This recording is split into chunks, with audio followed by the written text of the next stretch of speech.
होई न बिमल विवेक गौरा गुर सन किए दुराव। प्रभु, संत लोग कहते हैं कि अगर मन में कोई शंका हो तो अपने अड़ोसी पड़ोसी को भले मत बताओ, लेकिन अपने गुरुदेव भगवान को जरूर बताओ। तो आप मेरे गुरु तुल्य हैं।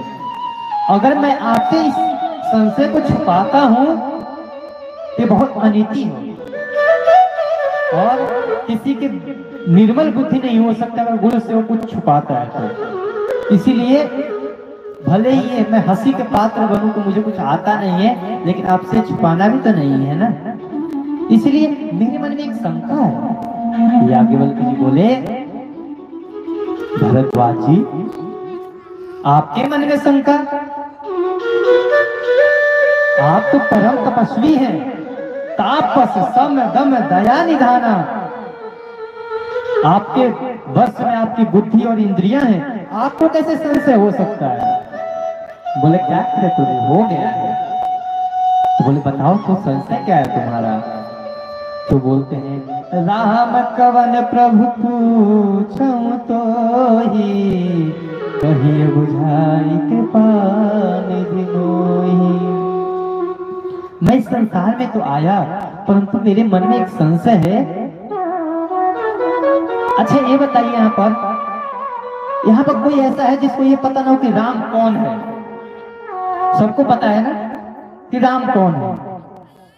अगर कोई यहाँ पर आकर पूछे किसी भक्त से कि भैया बताना राम कौन है, तो सब हंसेंगे कि भाई इसको ये नहीं पता कि राम कौन है। तो याज्ञवल्क्य जी से भरद्वाज जी का प्रश्न क्या है कि राम कवन प्रभु पूछूं तो ही। हे प्रभु, आप कृपा करके ये बताइए राम कौन है? आप परम ज्ञानी हैं, आप सत्य धाम हैं, सर्वज्ञ हैं और आप विवेकी हैं। आप अपने विवेक से विचार करके बताइए कि राम कौन है। जिस प्रकार से मेरा संशय मिट जाए आप वो कृपा करिए और हमें बताइए। भरद्वाज जी की इस वाणी को सुन करके याज्ञवल्क्य जी मुस्कुरा दिए। बोले कि देखो मेरा शिष्य कितने मूर्ख बनने का नाटक कर रहा है। इनको सब पता है, ये राम जी के चरणों में इनका अनुराग है, ये राम जी को भली भांति से जानते हैं और ये ऐसे प्रश्न कर रहे हैं कि राम कौन है। कहते हैं याज्ञवल्क्य जी कि भरद्वाज जी आपको सब पता है, तुम्हें विदित रघुपति प्रभुताई। मेरे रघुनाथ जी की प्रभुता तुम्हें पता है। तुम तो मन कर्म और वाणी से तुम राम जी के भक्त हो। कहते हैं कि अब मैं तुमने पूछा ही है, मुझे पता है कि तुम इस संसार के लोगों के लिए पूछे हो ताकि मैं कुछ बताऊं। संत लोग अपने के लिए नहीं करते ना। कल हम लोग पढ़े थे ना संत के स्वभाव में, साधु चरित शुभ चरित कपासु निरस विशद गुणमय फल जासु।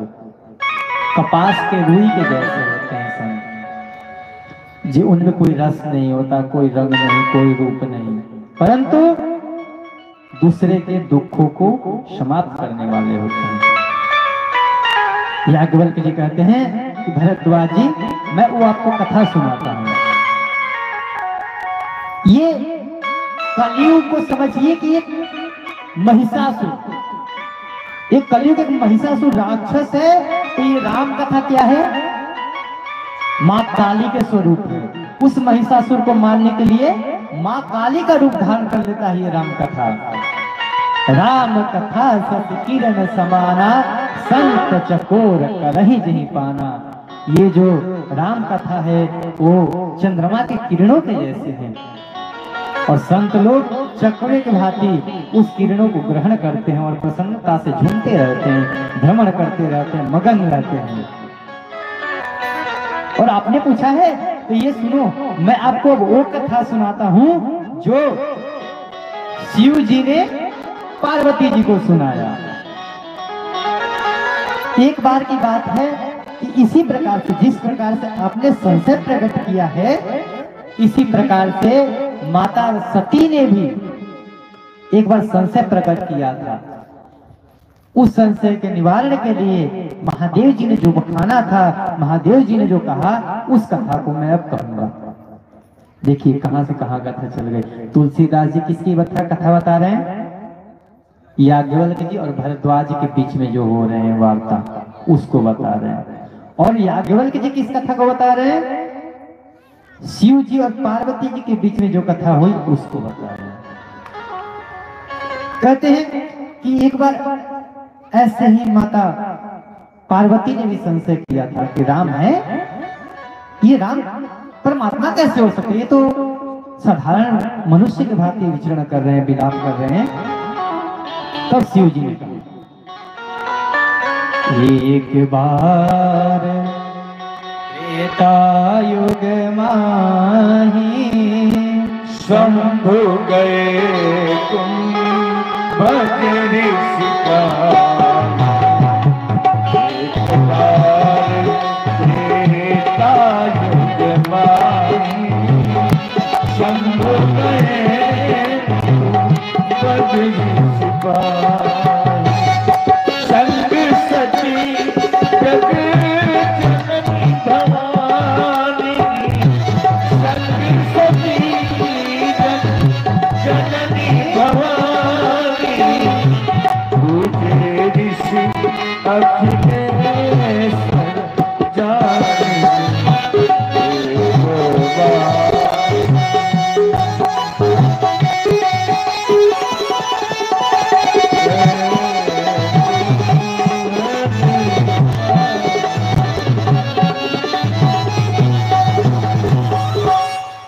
एक बार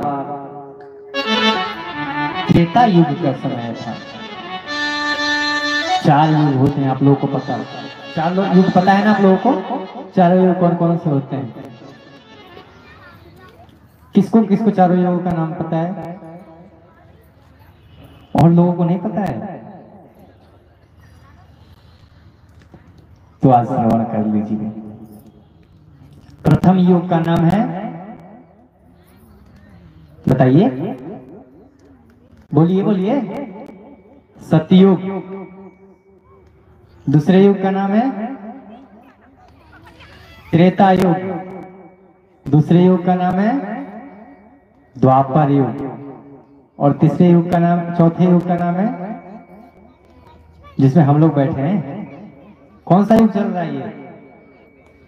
हाँ, माता युग। हाँ, कलियुग।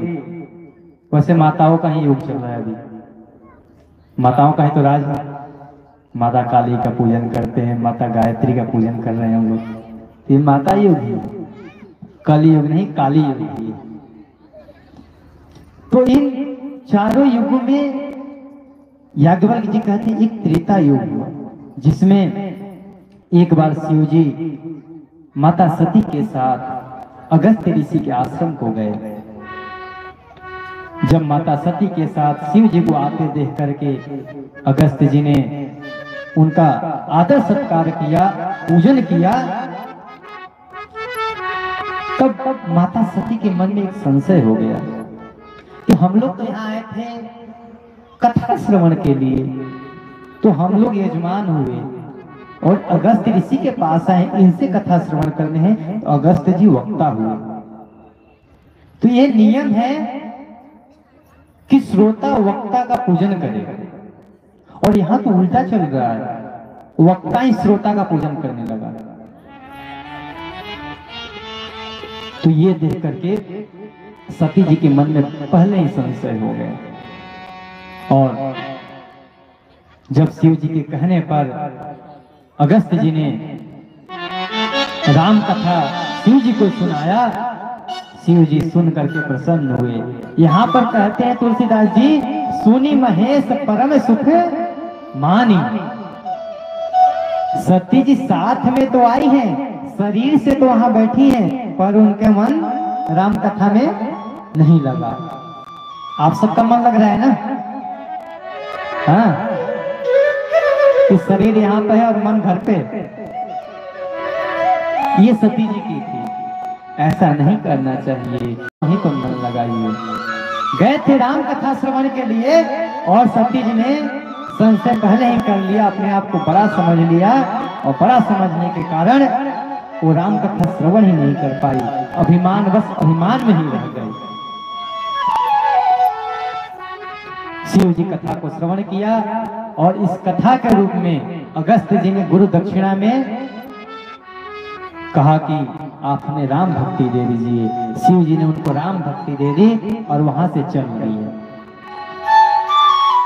उसी समय की बात है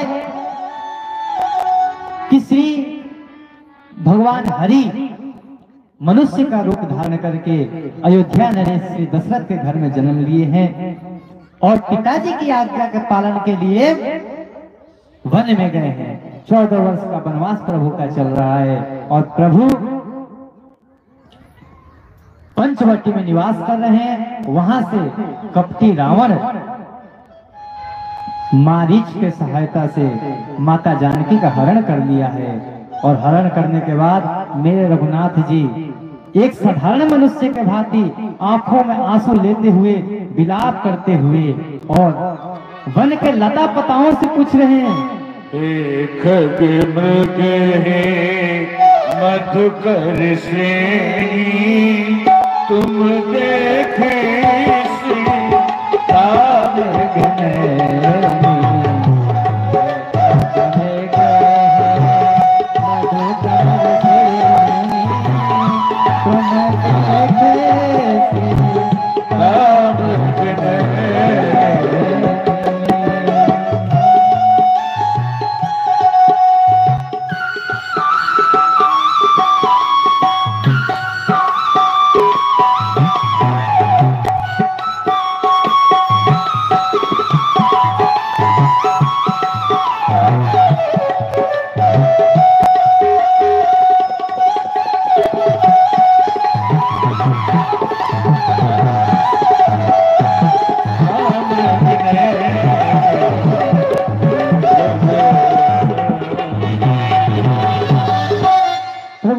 विलाप कर रहे हैं, हे खग, हे मृग, किसी ने मेरी सीता को देखा है?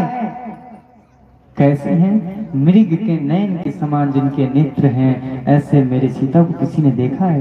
प्रभु खूब विलाप कर रहे हैं, खूब विलाप कर रहे हैं। और उसी रास्ते से आकाश मार्ग से हमारे शिव जी और माता पार्वती, माता सती दोनों लोग आकाश मार्ग से जा रहे हैं। जब राघव जी को भगवान भोलेनाथ ने देखा कि मेरे प्रभु नीचे लीला कर रहे हैं, आहा, अब शिव जी के तो आराध्य हैं राम जी, बिना मिले जाएं कैसे? मिलना तो पड़ेगा, कोई अपना मिल जाता है तो मिलना पड़ता है ना। आजकल के तो लोग होते हैं कि बस देखें अपने लोग हैं, बस नजर घुमा के चल दिए, ऐसे नहीं जाया जाता। ये तो आराध्य हैं। लेकिन शिव जी जानते हैं कि सती के मन में भ्रम उत्पन्न हो चुका है। अगर मैं इनसे मिलने जाऊंगा तो ये बोलेंगे कि कहाँ जा रहे हैं, इन मनुष्यों से क्यों मिल रहे हैं आप?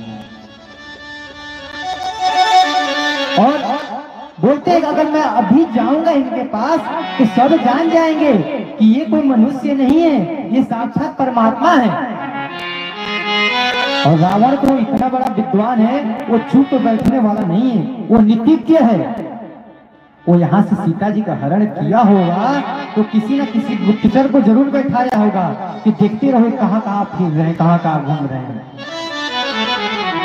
अगर मैं इनसे मिलने चला गया राम जी से तो रावण को पता चल जाएगा कि भगवान है।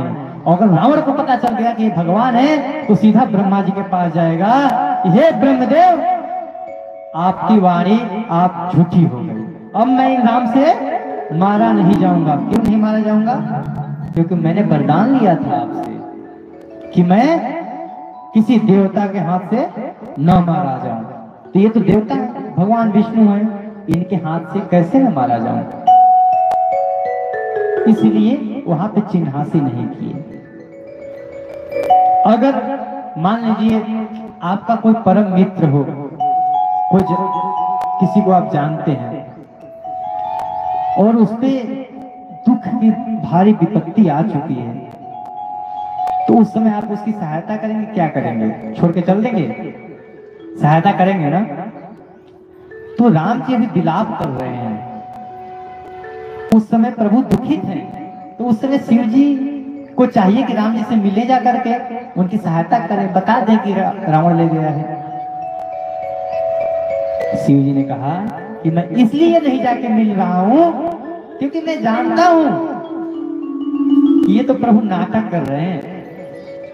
होता है आजकल ये जो फिल्म होते हैं उसमें कोई कितने बड़े पैसे वाले हों और किसी को गरीब का उसमें किराएदार दे दिया गया कि भाई तुम गरीब का रोल निभाओ, तो फटा उटा पहन लिया और शूटिंग चल रही है और रो रहा है कि भैया 2 रुपए दे दो, 2 रुपए दे दो, और आप जाओ बोले अब चल मैं तेरे को 5 रुपए देता हूँ चल। तो क्या वो नाटक कर रहा है? वहां पे जाकर 5 रुपए नहीं देना है। वो जब पर्दे के पीछे आता है तब उसका पीठ दबाया जाता है, वाह भाई क्या तूने एकदम रोल निभाया है। उसी प्रकार से शिव जी कहते हैं अभी नहीं मिलना है, मेरे प्रभु एक नाटक कर रहे हैं और बहुत सुंदर नाटक कर रहे हैं। देखिए क्या मनुष्य के भांति रो रहे हैं, कोई पहचान ही नहीं सकता है कि ये परमात्मा है। उसी समय रघुनाथ जी ने अपने इन नेत्रों से शिव जी को देखा। शिव जी को जब देखा तो शिव जी प्रसन्न हो गए, मानो कि जन्मों जन्मों का एकदम पुण्य उदय हो गया है कि रघुनाथ जी का नजर उन पर पड़ गया। और जय सच्चिदानंद ऐसा कहा करके वहां से चल दिए। जब सच्चिदानंद कहा तब सती जी ने कहा कि मेरे प्रभु तो जगत गुरु हैं, भगवान हरि के जैसे ये परम पूज्य हैं, ये इन 2 मनुष्यों को देख करके सच्चिदानंद कह करके क्यों प्रणाम किए? ये तो 2 मनुष्य हैं, क्योंकि सती जी के मन में भ्रम उत्पन्न हो चुका था। अब पूछे तो पूछे कैसे? सती जी के मन के बात को भगवान भोलेनाथ ने जान लिया और कहा कि सती ये कोई और नहीं है, मेरे इष्ट देव हैं। सोई मम इष्ट देव रघुवीरा सेवत जाहि सदा मुनि धीरा। ये मेरे इष्ट देव हैं, ये रघुनाथ जी हैं, यही सच्चिदानंद है। सती जी ने कहा जब ये परमात्मा है तो ये आपके जैसे त्रिकालज्ञ हैं, तीनों कालों को देखने वाले हैं, तो ये तो देख सकते हैं कि इनकी पत्नी कहाँ है। फिर ये मनुष्यों के भांति ऐसे वनों में क्यों फिर रहे हैं, क्यों घूम रहे हैं? इनको तो पता होना चाहिए कि मेरी पत्नी कहाँ पर है, कौन ले गया है। उसको यहीं से एक क्षण में मार सकते हैं, फिर नाटक क्यों? बोले कि आप हमारे प्रभु की लीला को नहीं जान सकते हैं। शिव जी ने कहा कि देखो मैं तो आपको इतनी बार समझाया कि ये मेरे रघुनाथ जी हैं, ये मेरे प्रभु हैं, पर आपको समझ में तो आया नहीं। अगर आपके मन में इतना ही भ्रम है तो जाकर के परीक्षा ले लीजिए। जो तुम्हारे मन अति संदेह हो तो किन जाए परीक्षा ले। अगर आपके मन में इतना ही संदेह है तो जाकर के परीक्षा ले लीजिए। पार्वती सती जी को इस प्रकार कह करके शिव जी ने कहा कि जब आपको संशय है और शिव जी जैसे विश्व गुरु जी को समझा रहे हैं, जगत गुरु समझा रहे हैं, जिसके समझ में नहीं आ रही है उसको कौन समझा सकता है। तब शिव जी ने कहा कि आप जाइए, तब तक परीक्षा लेके आइए और मैं इसी वट के नीचे बैठ करके आपका इंतजार करूंगा, आप परीक्षा लेके आइए। और शिव जी की आज्ञा पा करके माता सती राम जी की परीक्षा लेने के लिए भी तैयार हो गई। जाकर सोचने लगी कैसे परीक्षा लूं, किस प्रकार से इनकी परीक्षा लूं।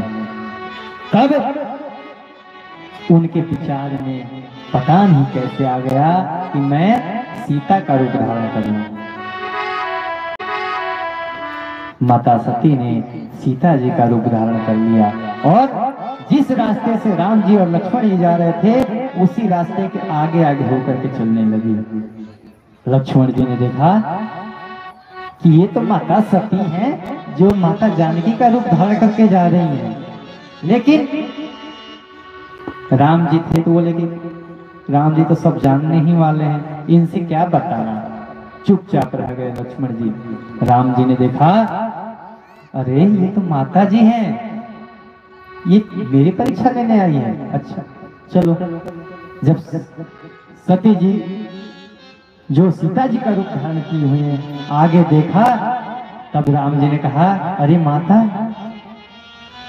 मैं दशरथ पुत्र राम आपको प्रणाम करता हूँ, और आप अकेले इस घनघोर जंगल में क्यों घूम रही हैं? ये बहुत भयंकर वन है माता, आप अकेले क्यों घूम रही हैं? और भोलेनाथ बाबा कहाँ है?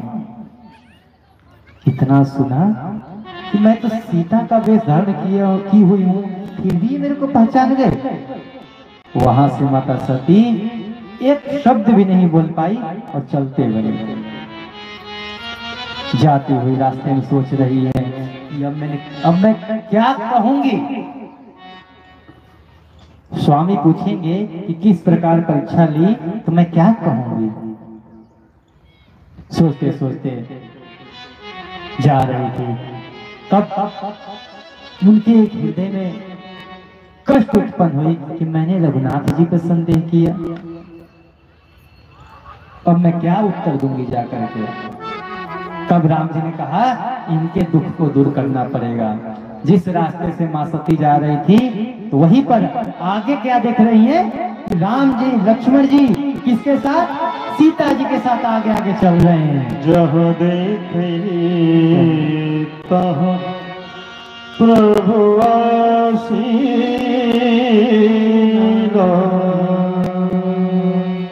देखा कि माता सीता के साथ राम जी और लक्ष्मण जी आगे जा रहे हैं। फिर चकित होकर के पीछे पलटती हैं, तो पीछे भी देखते हैं राम लक्ष्मण सीता, दाएं देखे राम लक्ष्मण सीता, बाएं देखे राम लक्ष्मण सीता। अब तो माता सती जहां देखे वहां वही तीनों रूप दिखाई दे रहे हैं। माता जी का सर घूमने लगा, ये क्या हो रहा है? अभी तो रघुनाथ जी इन सीता जी के लिए रो रहे थे, विलाप कर रहे थे कि मेरी पत्नी खो गई है, और ये भी साथ में सब भ्रमण कर रहे हैं। माता जी को कुछ समय के लिए मूर्छा आ गया, नेत्र बंद हो गया है, और जब नेत्र खुला तो देख रही है तो वहां पे कोई नहीं है, सब खाली। प्रभु की माया समझ करके माता सती रघुनाथ जी को प्रणाम की है और वहां से चल दी है। आगे जाने के बाद जब शिव जी के पास पहुंची, शिव जी तो सब जानने वाले सर्वज्ञ हैं, तब उन्होंने कहा, आइए आइए देवी। आ गए, हो गया बढ़िया परीक्षा, पास हुए कि फेल? बोले कि प्रभु मैं तो परीक्षा लेने गए ही नहीं थी। कछु न परीक्षा गोसाई,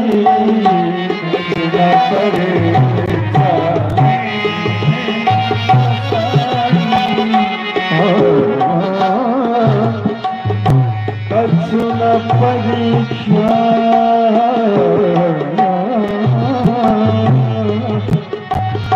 कछु न परीक्षा गोसाई, कछु न परीक्षा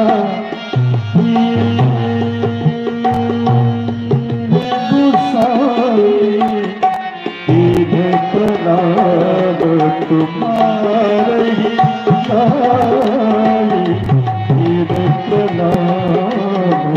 तुम्हारी ही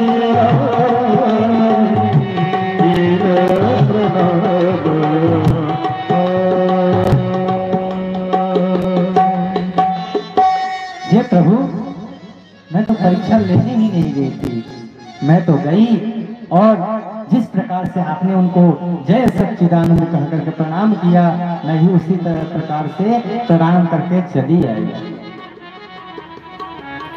शिव जी जब नेत्र बंद करके देखे, तब शंकर देखो धरि ध्यान, तब शंकर देखो धरि ध्यान, तब शंकर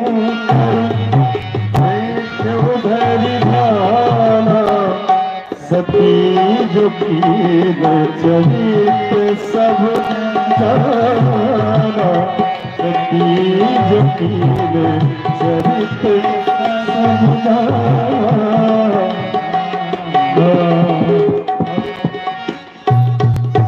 शिव जी ने ध्यान लगाकर देखा और जो जो माता सती ने किया था सभी कृत्य उनके नेत्रों के सामने आ गए।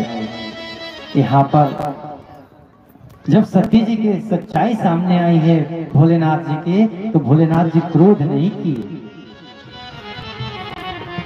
आजकल तो ऐसे लोग होते हैं, एक छोटी छोटी गलतियों पर क्रोध में ऐसे आ रहे हैं कि बस जानलेवा हो जा रहे हैं। सती जी ने झूठ कहा, इस पर शिव जी ने क्रोध नहीं किया। क्या किया?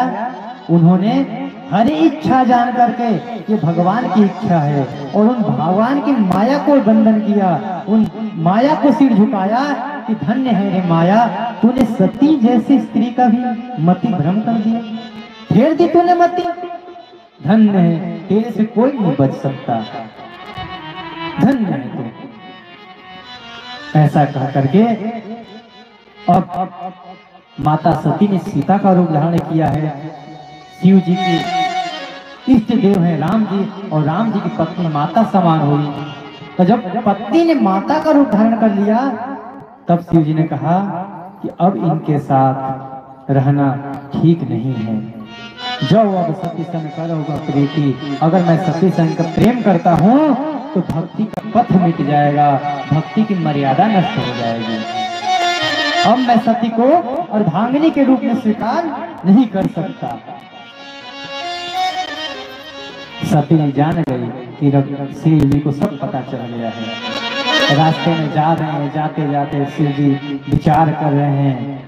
जब उन्होंने रघुनाथ जी का ध्यान किया, तब उनके विचार में एक आया कि सती को त्याग दिया जाए। ये जो माताएं जा रही हैं, आज भंडारा है, यहाँ पर कोई जाएगा नहीं, आरती होगी, भंडारा यहीं भोजन मिलेगा, घर बनाने की जरूरत नहीं है आपको, ठीक है ना? तो आरती करके ही जाएंगे सभी लोग, कोई जाएगा नहीं अभी, प्रार्थना आपसे है। और सभी संस्कार 28 को आप नाम लिखा लेना, बाबूजी को रहना, इनके पास रजिस्टर में नाम लिखवा देना। पुरुषों संस्कार, नामकरण संस्कार, मुंडन संस्कार और विद्यारंभ संस्कार, दीक्षा संस्कार, जितने भी गुरुदेव ने बताया वो सभी संस्कार कब होंगे? 28 तारीख को, ठीक है? 29 को शादी होगी और यज्ञ के माध्यम से अपनी बार आपको कथा सुनाई जाएगी, ठीक है ना?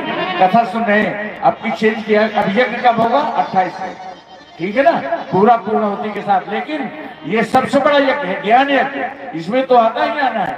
और सबसे बड़ी बात क्या है? भोजन घर नहीं बनाना है, भोजन घर नहीं बनाना। सुबह 9 बजे 8:30 9 तक आ जाना और यहीं भोजन प्रसाद लेके तब जाना, फिर 3 बजे फिर कथा में आ जाना, ठीक है ना? ये क्रिया में कोई जाएगा नहीं। आरती प्रसाद के साथ शिव चरित्र को आप ध्यान से सुने। तब शिव जी के मन में एक आया कि अब सती जी के साथ रहना ठीक नहीं है, और उसी समय उन्होंने संकल्प कर लिया कि अब मैं शिव संकल्प कीन मन माही, शिव संकल्प कीन मन माही।